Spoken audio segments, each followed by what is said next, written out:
Assalamualaikum warahmatullahi wabarakatuh. Kami dari kelompok 1 akan mempresentasikan hasil kerja kelompok kami tentang organisasi audit internal.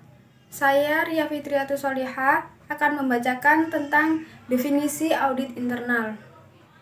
Menurut Sukrisno Agus, pemeriksaan terhadap laporan keuangan dan catatan akuntansi perusahaan, termasuk ketaatan perusahaan terhadap kebijaksanaan manajemen puncak yang telah ditentukan, dan ketaatan terhadap peraturan pemerintah serta ketentuan-ketentuan dari ikatan profesi yang berlaku.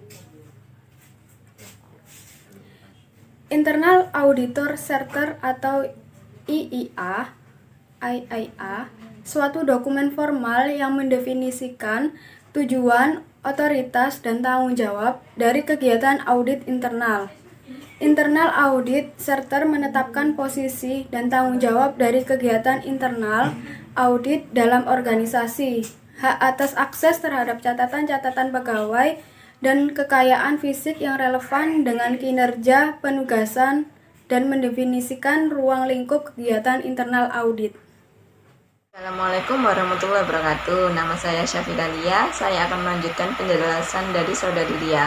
Untuk organisasi tim audit sebagai tim yang dituntut harus independen, penempatan dalam organisasi atau perusahaan sangat menentukan.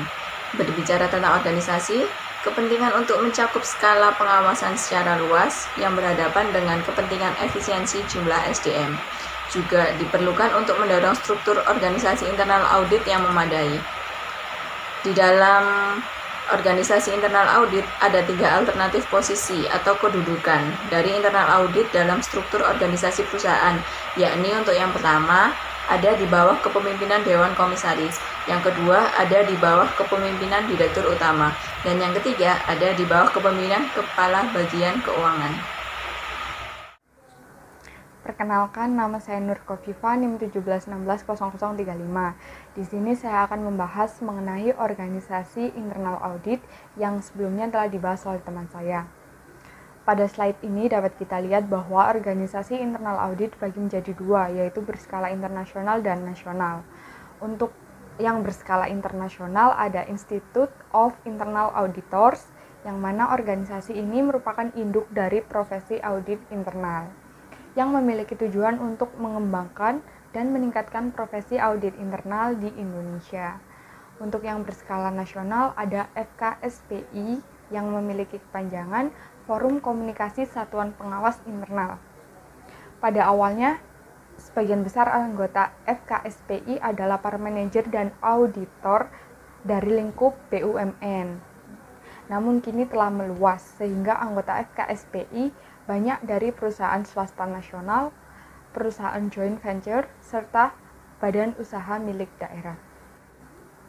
Selain FKSPI, ada juga PAII yang memiliki kepanjangan Perhimpunan Auditor Internal Indonesia.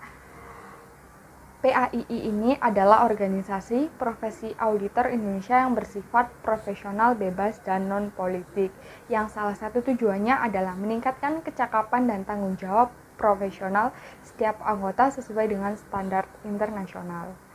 Dan yang terakhir ada AAI atau kepanjangan dari Asosiasi Auditor Intern Pemerintah Indonesia.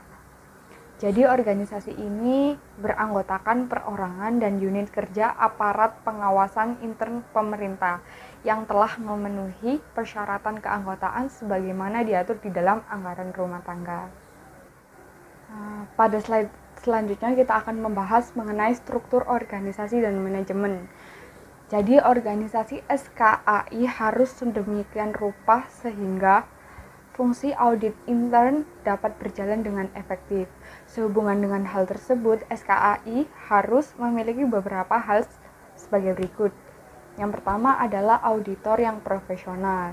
Jadi di sini maksudnya auditor yang profesional itu memiliki pengetahuan dan kemahiran yang diperoleh baik melalui pendidikan maupun melalui pengalaman dalam bidang operasional bank dan senantiasa bekerja berdasarkan suatu sikap mental dan kode etik yang telah ditetapkan. Yang kedua adalah kedudukan yang jelas dalam organisasi. SKAI harus mendapat dukungan dari manajemen dan dewan komisaris agar para auditor dapat memperoleh kerjasama dari audite dan melakukan pekerjaan tanpa hambatan. Baik, saya akan melanjutkan presentasi dari teman saya, yaitu tentang kewenangan dan tanggung jawab organisasi audit internal. Auditor intern harus diberikan wewenang, kedudukan, dan tanggung jawab sedemikian rupa di dalam organisasi, sehingga dapat dan mampu melaksanakan tugasnya dengan ukuran-ukuran standar pekerjaan yang dituntut oleh profesinya sebagai auditor intern. Selanjutnya, kewenangan dan tanggung jawab Kepala SKI. Status Kepala SKI harus memungkinkannya untuk dapat menjaga independensi, memberi perhatian yang cukup terhadap laporan hasil dan tindak lanjutnya, juga bertanggung jawab untuk merencanakan audit, melaksanakan audit, mengatur dan mengarahkan audit, serta mengevaluasi prosedur yang ada. Sekian presentasi dari kelompok kami. Wassalamualaikum warahmatullahi wabarakatuh.